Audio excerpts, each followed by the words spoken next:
ಆತ್ಮೀಯ ವಿದ್ಯಾರ್ಥಿಗಳೇ, ಅಂತಾರಾಷ್ಟ್ರೀಯ ಅರ್ಥಶಾಸ್ತ್ರಕ್ಕೆ ಸಂಬಂಧಪಟ್ಟಂತಹ ಆ ವಿಷಯದಲ್ಲಿ appreciation and depreciation of rupee ಅಂತೇಳಿ ಕನ್ನಡದೊಳಗ ರೂಪಾಯಿಯ ಮೌಲ್ಯವರ್ಧನೆ ಮತ್ತು ಸವಕಳಿ ಅಂತೇಳಿ ನಿಮಗ ಟಾಪಿಕ್ ಅನ್ನ ಇಡಲಾಗಿದೆ. ಇಲ್ಲಿ ಕನ್ನಡ ಅರ್ಥಕ್ಕಿಂತ ಇಂಗ್ಲಿಷಿನ ಅರ್ಥವನ್ನು ನೀವು ಚೆನ್ನಾಗಿ ತಿಳ್ಕೊಳ್ಳೋದು ಬಹಳ ಉತ್ತಮ. ಯಾಕಂದ್ರೆ ಕನ್ನಡದೊಳಗ ಅದಕ್ಕೆ ಸಿಗುವಂತ ಅರ್ಥ ನಾನಾರ್ಥಗಳು ಸಿಗುತ್ತವೆ. ಹೀಗಾಗಿ ಇಂಗ್ಲಿಷ್ ಒಳಗ ಸ್ವಲ್ಪ ಅತಿ ಹೆಚ್ಚು ನೆನಪಿನಲ್ಲಿ ಇಟ್ಕೋಬೇಕು. ಈ ಎರಡರ ಒಂದು ಥೀಮ್ ಒಳಗ ನಾವು ಇವತ್ತು ಥೀಮ್ ಒಳಗ ರೂಪಾಯಿಯ ಮೌಲ್ಯವರ್ಧನೆ, ಅಪ್ರಿಸಿಯೇಷನ್ ಆಫ್ ರುಪಿ ಬಗ್ಗೆ ಇವತ್ತು ನಿಮಗೆ ತಿಳಿಸಿಕೊಡುವಂತ ಕೆಲಸವನ್ನ ಮಾಡ್ತೇನೆ. ಇವತ್ತಿನ ಒಂದು ಜಾಗತೀಕರಣದ ಯುಗದಲ್ಲಿ ಏನು ನಾವು 21ನೇ ಶತಮಾನಕ್ಕೆ ಬಂದಿವಲ್ಲ, ಆ ಒಂದು ಕಾಲದೊಳಗ ಅಥವಾ ಯುಗದಲ್ಲಿ ಪ್ರತಿಯೊಂದು ದೇಶವು ವಿದೇಶಿ ವ್ಯಾಪಾರ ಮತ್ತು ವಿದೇಶಿ ವಿನಿಮಯದ ಮೇಲೆ ಅವಲಂಬಿತವಾಗಿವೆ. ನೋಡಿ, ಇವತ್ತು ಯಾವುದಾದ್ರೂ ಒಂದು ದೇಶವನ್ನ ಶ್ರೀಮಂತ ರಾಷ್ಟ್ರ ಅಂತೇಳಿ ನಾವು ಗುರುತಿಸಬೇಕಾದ್ರೆ ಆ ದೇಶದ ವಿದೇಶಿ ವ್ಯಾಪಾರದ ಗಾತ್ರ ಮತ್ತು ವಿದೇಶಿ ವಿನಿಮಯದ ಮೇಲೆ ನಾವೇನ್ ಮಾಡ್ತೇವಿ, ಆ ದೇಶದ ಅಭಿವೃದ್ಧಿಯನ್ನ ಅಥವಾ ಆ ದೇಶದ ಶ್ರೀಮಂತಿಕೆಯನ್ನ ಅಳಿಯುವಂತ ಕೆಲಸವನ್ನ ಮಾಡ್ತೀವಿ. ಹೀಗಾಗಿ ಪ್ರತಿಯೊಂದು ದೇಶವು ತನ್ನ ವಿದೇಶಿ ವ್ಯಾಪಾರ ಮತ್ತು ವಿದೇಶಿ ವಿನಿಮಯದ ಮೇಲೆ ಅವಲಂಬಿತವಾಗಿರುವುದು ಕಂಡು ಬರ್ತದೆ. ಅದರಲ್ಲಿ ಕೂಡ ದೇಶದ ಕರೆನ್ಸಿಯ ಮೌಲ್ಯ ಏನಿದೆಯಲ್ಲ, ಫಾರ್ ಎಕ್ಸಾಂಪಲ್ ನಮ್ಮ ರೂಪಾಯಿ ಆಗ್ಬೋದು, ಡಾಲರ್ ಆಗ್ಬೋದು, ಅವ್ರ ಮೌಲ್ಯ ಏನಿದೆಯಲ್ಲ, ಆ ಕರೆನ್ಸಿಯ ಮೌಲ್ಯದಲ್ಲಾಗುವಂತ ಬದಲಾವಣೆಗಳು ಆಮದು ರಫ್ತು ದರದ ಏರಿಕೆ ಮತ್ತು ಇಳಿಕೆಯಲ್ಲಿ ಸಂಭವ ಉಂಟಾಗ್ತದೆ. ಏನೋ ಆ ಕರೆನ್ಸಿಯ ಮೌಲ್ಯದಲ್ಲಿ ಏನಾದ್ರು ಬದಲಾವಣೆ ಆತಂತಂದ್ರ ನಾವು ಆಮದು ಮಾಡಿಕೊಳ್ಳುವಂತ ಮತ್ತು ರಫ್ತು ಮಾಡುವಂತ ಬೆಲೆಯಲ್ಲಿ ಅಥವಾ ದರದಲ್ಲಿ ಹೆಚ್ಚಳ ಮತ್ತು ಕಡಿಮೆ ಆಗುವಂತ ಸಂಭವ ಇರ್ತದ. ಅಷ್ಟೇ ಅಲ್ಲದೆ ಆರ್ಥಿಕ ಬೆಳವಣಿಗೆಯ ಮೇಲೆ ಪ್ರಭಾವವನ್ನು ಬೀರ್ತದೆ. ಒಂದು ವಿನಿಮಯ ದರ ಹೆಚ್ಚು ಕಡಿಮೆ ಆಗ್ತದೆ, ಇನ್ನೊಂದು ಆರ್ಥಿಕ ಬೆಳವಣಿಗೆಯ ಮೇಲೆ ಪರಿಣಾಮವನ್ನು ಬೀರುವಂತ ಸಾಮರ್ಥ್ಯವನ್ನ ಈ ಕರೆನ್ಸಿಯ ಮೌಲ್ಯವು ಪಡೆದುಕೊಂಡಿದೆ. ಹೀಗಾಗಿ ಈ ಹಿನ್ನೆಲೆಯಲ್ಲಿ ರೂಪಾಯಿಯ ಮೌಲ್ಯವರ್ಧನೆ ಎಂಬ ಕಲ್ಪನೆಯನ್ನ ಅಂತಾರಾಷ್ಟ್ರೀಯ ಅರ್ಥಶಾಸ್ತ್ರದಲ್ಲಿ ಪ್ರಮುಖವಾದ ಸ್ಥಾನವನ್ನ ಪಡೆದುಕೊಂಡಿದೆ. ಈಗ ಈ ರೂಪಾಯಿಯ ಮೌಲ್ಯವರ್ಧನೆ ಅಂದ್ರೇನು ಎಂಬುದು ನಾವು ತಿಳ್ಕೊಬೇಕಂತಂದ್ರ ವಿದೇಶಿ ಕರೆನ್ಸಿಗಳ ಹೋಲಿಕೆಯಲ್ಲಿ ಭಾರತೀಯ ರೂಪಾಯಿಯ ಮೌಲ್ಯವನ್ನ ಹೆಚ್ಚಳವನ್ನ ಮಾಡುವುದು. ರೂಪಾಯಿಯ ಮೌಲ್ಯವರ್ಧನೆ ಅಂದ್ರೇನು, ನಮ್ಮ ಕರೆನ್ಸಿ ಮೌಲ್ಯ ಇದೆಯಲ್ಲ, ವಿದೇಶಿ ಕರೆನ್ಸಿಗಳಿಗೆ ಹೋಲಿಕೆ ಮಾಡಿಕೊಂಡಾಗ ನಮ್ಮ ಕರೆನ್ಸಿಯ ಮೌಲ್ಯವನ್ನ ಹೆಚ್ಚಳವನ್ನ ಮಾಡುವಂತ ಒಂದು ಇದಕ್ಕೆ ನಾವೇನ್ ಕರಿತೀವಿ, ರೂಪಾಯಿಯ ಮೌಲ್ಯವರ್ಧನೆ ಅಂತೇಳಿ ಕರಿತೀವಿ.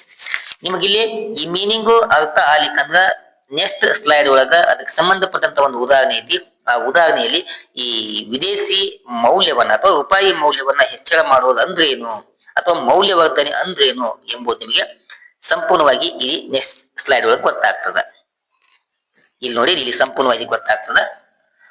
ಒಂದು ಘಟಕ ವಿದೇಶಿ ಕರೆನ್ಸಿಯನ್ನು, ಉದಾಹರಣೆಗೆ ಡಾಲರ್ ಅಂತ ತಿಳ್ಕೊಂಡೇವಿ, ಖರೀದಿಸಲು ಕಡಿಮೆ ರೂಪಾಯಿ ಬೇಕಾಗುವ ಸ್ಥಿತಿಗೆ ರೂಪಾಯಿಯ ಮೌಲ್ಯವರ್ಧನೆ ಎಂದು ಕರೆಯುತ್ತೇವೆ.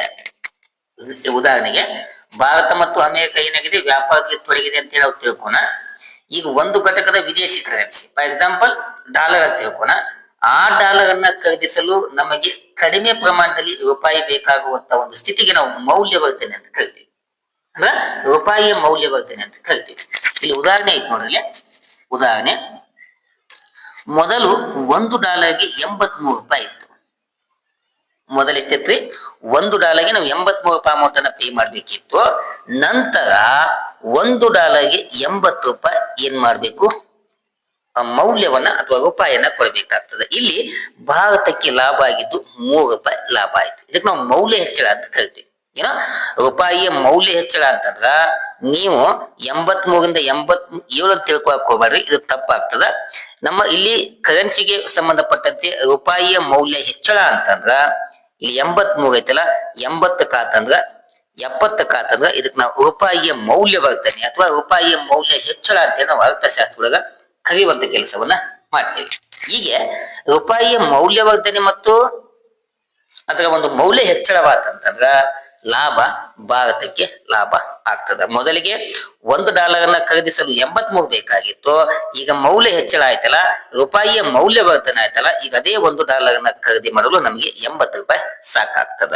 ಇದಕ್ಕೆ ನಾವು ರೂಪಾಯಿಯ ಮೌಲ್ಯವರ್ಧನೆ ಅಥವಾ ರೂಪಾಯಿಯ ಮೌಲ್ಯದ ಹೆಚ್ಚಳ ಅಂತೇಳಿ ಕರೆಯುವಂತ ಕೆಲಸವನ್ನ ಮಾಡ್ತೇನೆ. ಏನ ಈ ಉದಾಹರಣೆ ಮೂಲಕ ನಿಮ್ಗೆ ಗೊತ್ತಾತಂತೇಳಿ ನಾನು ತಿಳ್ಕೊಂಡು ಮುಂದೆ ಮೂವ್ ಆಗ್ತೇನೆ. ಇಲ್ಲಿ ಈಗ ಡಾಲರ್ ಖರೀದಿಸಲು ಕಡಿಮೆ ರೂಪಾಯಿ ಬೇಕಾಗಿದೆ. 83 ಬೇಕಾಗಿತ್ತು, ಈಗ ಕೇವಲ 80 ಬೇಕಾಗ್ತದೆ. ಅಥವಾ ಮುಂದಿನ ದಿನಮಾನಗಳಲ್ಲಿ 75 ಆಗ್ಬೋದು, 80 ಆಗ್ಬೋದು, ಈ ತರ ಆಗ್ಬೋದು. ಆದ್ರೆ ವಾಸ್ತವವಾಗಿ ಇವತ್ತಿಗೆ ಎಷ್ಟಿದೆ? 90.68ರಷ್ಟಿದೆ. ನಮ್ಮ ಮೌಲ್ಯ ತುಂಬಾ ಕಡಿಮೆ ಆಗಿದೆ. ಪ್ರಾರಂಭದಲ್ಲಿ ಏನಿತ್ತು? 70, 80 ಆಯ್ತು, 85 ಆಯ್ತು, 88 ಆಯ್ತು, ಈಗ 90 ರೂಪಾಯಿದಷ್ಟು ಕಡಿಮೆ ಆಗಿದೆ. ಇದು ಬಹಳ ಎಚ್ಚರಿಕೆ ಗಂಟೆಯನ್ನ ಕೊಡ್ತದೆ. ನಮ್ಗೆ ಏನಾಗಬೇಕು?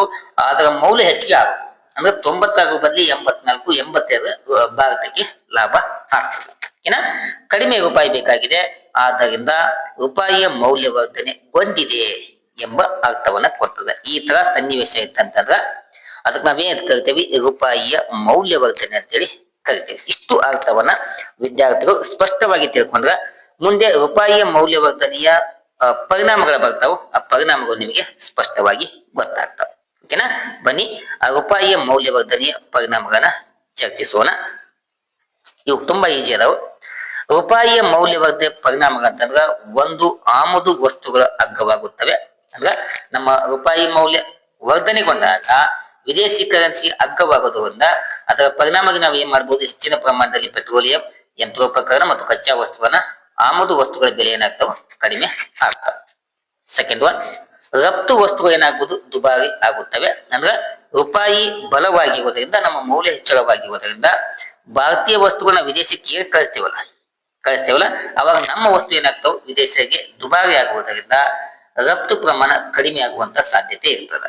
ಒಂದು, ಆಮದು ಕಡಿಮೆ ಆಗ್ತದ, ಆದ್ರೆ ರಫ್ತು ದುಬಾರಿ ಆಗುವುದರ ಮೂಲಕ ರಫ್ತಿನ ಪ್ರಮಾಣ ಕಡಿಮೆ ಆಗುವಂತ ಸಂಭವ ಇರ್ತದ.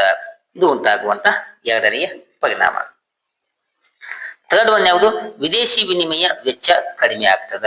ಅಂದ್ರ ನಾವೇನು ವಿದೇಶಗಳಿಂದ ವಸ್ತುವನ್ನ ಆಮದು ಮಾಡಿಕೊಳ್ತೀವಲ್ಲ, ಆ ಆಮದು ಮಾಡಿಕೊಂಡಾಗ ಆ ಆಮದಿಗೆ ನಾವು ಅಮೌಂಟ್ ಅನ್ನ ಪೇ ಮಾಡ್ಬೇಕಲ್ಲ ವಿದೇಶಕ್ಕೆ. ಆ ಆಮದುಗಳಿಗೆ ಅಮೌಂಟ್ ಅನ್ನ ಪಾವತಿ ಮಾಡುವಾಗ ನಮಗೆ ಕಡಿಮೆ ರೂಪಾಯಿ ಬೇಕಾಗಿರುವುದರಿಂದ ವಿದೇಶಿ ವಿನಿಮಯದ ಖರ್ಚು ಏನಾಗ್ತದ? ಕಡಿಮೆ ಆಗ್ತದ. ಇದು ಬೀರುವಂತ ಮೂರನೆಯ ಪರಿಣಾಮ. 4, ಹಣದುಬ್ಬರ ನಿಯಂತ್ರಣಕ್ಕೆ ಸಹಾಯಕವಾಗ್ತದೆ. ಅಂದ್ರೆ ಆಮದು ವಸ್ತುಗಳು ಕಡಿಮೆ ಆಗುವುದರಿಂದ, ಅಗ್ಗವಾಗುವುದರಿಂದ ಬೆಲೆ ಹೆಚ್ಚಳವಾಗುವಂತ ಪರಿಣಾಮವನ್ನ ನಿಯಂತ್ರಣವನ್ನ ಮಾಡಬಹುದು. 5ನೇ ಪರಿಣಾಮ, ವಿದೇಶಿ ಸಾಲದ ಭಾಗ ಕಡಿಮೆ ಆಗ್ತದೆ. ಅಂದ್ರೆ ವಿದೇಶಿ ಕರೆನ್ಸಿಯಲ್ಲಿ ಪಡೆದಂತ ಸಾಲವನ್ನ ನಮ್ಮ ಮೌಲ್ಯ ಕಡಿಮೆ ಆತಂದ್ರ, ನಮ್ಮ ರೂಪಾಯಿ ಮೌಲ್ಯವರ್ಧನೆ ಆತಂದ್ರ ಅಥವಾ ರೂಪಾಯಿ ಮೌಲ್ಯ ಹೆಚ್ಚಳವಾತಂತಂದ್ರ ಸಾಲವನ್ನ ತೀರಿಸಲು ಕಡಿಮೆ ರೂಪಾಯಿ ಬೇಕಾಗುವುದರಿಂದ ಈ ಸಾಲದ ಭಾಗ ಕೂಡ ಕಡಿಮೆ ಆಗುತ್ತದೆ. 6th ಒನ್, ಕೈಗಾರಿಕಾ ಉತ್ಪಾದನೆಗೆ ಅನುಕೂಲವನ್ನ ಉಂಟು ಮಾಡಿಕೊಳ್ತದ. ಅಂದ್ರ ಈ ಆಮದು ಮಾಡಿಕೊಳ್ಳುವಂತ ಕಚ್ಚಾ ವಸ್ತುಗಳು ಏನಾದವಲ್ಲ, ಯಂತ್ರೋಪಕರಣಗಳು ಏನಾದವಲ್ಲ, ಇವು ಕಡಿಮೆ ಬೆಲೆ ಆಗುವುದರಿಂದ ನಾವು ಸುಲಭವಾಗಿ ಅವುಗಳನ್ನ ಆಮದು ಮಾಡಿಕೊಂಡು ಕೈಗಾರಿಕಾ ಉತ್ಪಾದನೆಗೆ ನಾವು ಉತ್ತೇಜನವನ್ನ ನೀಡಬಹುದು. ಇನ್ನು ರಫ್ತು ಉದ್ಯಮಗಳಿಗೆ ಪ್ರತಿಕೂಲ ಪರಿಣಾಮವನ್ನ ಬೀರ್ತದೆ. ಉದಾಹರಣೆಗೆ IT ಆಗ್ಬೋದು, ವಸ್ತ್ರ, ಕೃಷಿ ರಫ್ತು ಕ್ಷೇತ್ರ ಆಗ್ಬೋದು, ಇವರ ಲಾಭಾಂಶ ಕಡಿಮೆ ಆಗ್ತದೆ. ಆಮೇಲೆ ಉದ್ಯೋಗದ ಮೇಲೆ ಬೀರುವಂತ ಪರಿಣಾಮ ಬಹಳ ಸಾಧ್ಯತೆ ಕಂಡು ಬರ್ತದೆ. 8, ಗ್ರಾಹಕರ ಖರೀದಿ ಶಕ್ತಿ ಹೆಚ್ಚಳವಾಗ್ತದೆ. ಅಂದ್ರೆ ಆಮದು ವಸ್ತುಗಳು ಅಗ್ಗವಾಗುವುದರಿಂದ, ಕಡಿಮೆ ಆಗುವುದರಿಂದ ಗ್ರಾಹಕರ ಆದಾಯ ಹೆಚ್ಚಳವಾಗುವ ಜೊತೆಗೆ ಅವು ಕೊಂಡುಕೊಳ್ಳುವಂತ ಸಾಮರ್ಥ್ಯ ಹೆಚ್ಚಳಗೊಳ್ಳುತ್ತದೆ. 9, ವಿದೇಶಿ ಪ್ರವಾಸ ವೆಚ್ಚ ಕೂಡ ಕಡಿಮೆ ಆಗಬಹುದು. ಅಂದ್ರೆ ನಮ್ಮ ರೂಪಾಯಿ ಬಲವರ್ಧನೆ ಆಗುವುದರಿಂದ, ಮೌಲ್ಯವರ್ಧನೆ ಆಗುವುದರಿಂದ ಭಾರತೀಯರಿಗೆ ವಿದೇಶಿ ಪ್ರವಾಸ ಬಹಳ ಕಡಿಮೆ ಬೆಲೆಯಲ್ಲಿ ನಿಲುಕುವಂತ ಸಾಧ್ಯತೆ ಇರ್ತದೆ. 10, ವಿದೇಶಿ ಹೂಡಿಕೆದಾರರಿಗೆ ಮಿಶ್ರ ಪರಿಣಾಮ ಬೀರ್ತದೆ.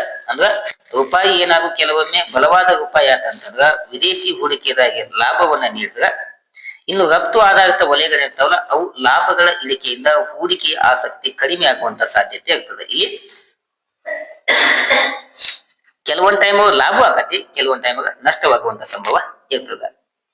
11, ವಾಣಿಜ್ಯ ಸಮತೋಲನದ ಮೇಲೆ ಪರಿಣಾಮವನ್ನ ಬೀರ್ತದೆ. ಅಂದ್ರೆ ರಫ್ತು ಕಡಿಮೆ ಆಗುವ ಮತ್ತು ಆಮದು ಹೆಚ್ಚಾಗುವ ಸಾಧ್ಯತೆ ಇರುವುದರಿಂದ ವ್ಯಾಪಾರದ ಕೊರತೆಯಲ್ಲಿ ಏನಾಗ್ಬೋದು? ಹೆಚ್ಚಳವ ಉಂಟಾಗ್ಬೋದು. ಕೆಲವೊಂದು ಏರುಪೇರು ಉಂಟಾಗ್ತವೆ. 12, ಷೇರು ಮಾರುಕಟ್ಟೆ ಮೇಲೆ ಪರಿಣಾಮ ಬೀರ್ತದೆ.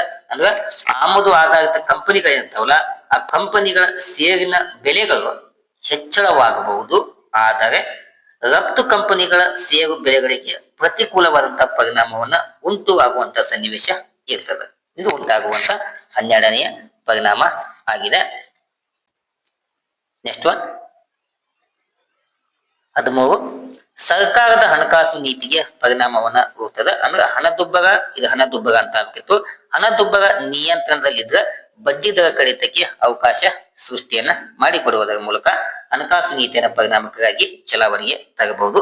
14 ವಿದೇಶಿ ವಿನಿಮಯ ಸಂಗ್ರಹ ನಿಯೋಜನೆಗೆ ಸಹಾಯವನ್ನ ಮಾಡಿಕೊಡ್ತದೆ. ಅಂದ್ರೆ ನಮ್ಮ ರೂಪಾಯಿ ಬಲವಾಗಿರುವಾಗ ಅಥವಾ ಬಲವರ್ಧನೆ ಆಗಿರುವಾಗ ಕೇಂದ್ರ ಬ್ಯಾಂಕ್ ಏನ್ ಮಾಡ್ತದ, ಡಾಲರ್ ಅನ್ನ ಖರೀದಿ ಮಾಡಿ ವಿನಿಮಯ ಸಂಗ್ರಹವನ್ನ ಹೆಚ್ಚಳವನ್ನ ಮಾಡ್ಕೊಳ್ಳುವಂತ ಸಂಭವ ಇರ್ತದೆ. 15 ಆಮದು ಆಧಾರಿತ ಕೈಗಾರಿಕೆಗಳಿಗೆ ಲಾಭ ಉಂಟಾಗ್ತದೆ. ಅಂದ್ರೆ ಪೆಟ್ರೋಲಿಯಂ ಆಗ್ಬೋದು, ವಿಮಾನಯಾನ ಆಗ್ಬೋದು, ವಿದ್ಯುತ್, ಔಷಧ ಉದ್ಯಮಗಳಿಗೆ ವೆಚ್ಚ ಕಡಿಮೆ ಆಗುವುದರ ಮೂಲಕ ಅಲ್ಲಿ ಲಾಭದ ಪ್ರಮಾಣ ಹೆಚ್ಚಳವಾಗುವಂತ ಸಾಧ್ಯತೆ ಇರ್ತದೆ. ನೆಕ್ಸ್ಟ್ ಒನ್ ಕೊನೆಯ ಲಾಭ ಅಥವಾ ಪರಿಣಾಮ ಉದ್ಯೋಗದ ಮೇಲೆ ಪರೋಕ್ಷವಾದಂತಹ ಪರಿಣಾಮವನ್ನ ಬೀರ್ತದೆ. ಅಂದ್ರೆ ಏನು ರಫ್ತು ಮಾಡುವಂತ ಕ್ಷೇತ್ರ ಇರ್ತಾವಲ್ಲ, ಅಲ್ಲಿ ಉದ್ಯೋಗದ ಪ್ರಮಾಣ ಕುಸಿತವಾಗುವಂತ ಸಂಭವ ಇರುವುದರಿಂದ ಉದ್ಯೋಗದ ಪ್ರಮಾಣ ಕಡಿಮೆ ಆಗುವಂತ ಸಂಭವ ಇರ್ತದೆ. ಅದರ ಅಪೋಸಿಟ್ ಆಗಿ ಏನ್ ಸೇವಾ ವಲಯ ಇರ್ತಾವಲ್ಲ, ಆ ಸೇವಾ ವಲಯಗಳಲ್ಲಿ ಉದ್ಯೋಗದ ಪ್ರಮಾಣ ಹೆಚ್ಚಳವಾಗುವಂತ ಸಂಭವ ಇರ್ತದೆ. ಏನ ಕೊನೆಗೆ ನೀವು ಏನ್ ಮಾಡ್ಬೇಕು ವಿದ್ಯಾರ್ಥಿಗಳೇ, ಉಪಸಂಹಾರವನ್ನ ಬರಬೇಕು. ಆದಷ್ಟು ಭಾರತದ ರೂಪಾಯಿ ಏನಾಗ್ಲಿ ಅದರ ಮೌಲ್ಯ ಹೆಚ್ಚಳವಾಗ್ಲಿ. ಏನು 85 95 ಪ್ರೆಸೆಂಟ್ ಆಗಿ 90.68 ಐತಿ. $1 ಇದು ಆದಷ್ಟು ಬೇಗನೆ ಇದರ ಮೌಲ್ಯ ಇನ್ನೂ ಕೂಡ ಹೆಚ್ಚಳವಾಗ್ಲಿ.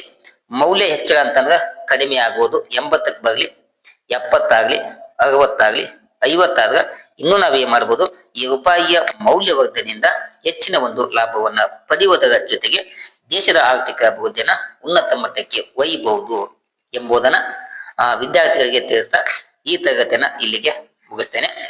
ಇಲ್ಲಿಯ ತನಕ ಈ ತರಗತಿಯನ್ನು ವೀಕ್ಷಣೆ ಮಾಡಿದಂತ ಎಲ್ಲ ನನ್ನ ಮುಂದೆ ವಿದ್ಯಾರ್ಥಿಗಳಿಗೆ ಧನ್ಯವಾದಗಳು ತಿಳಿಸ್ತಾ ಈ ತರಗತಿಯನ್ನ ಇಲ್ಲಿಗೆ ಮುಗಿಸ್ತೇನೆ. Thank you. ನಮಸ್ಕಾರ.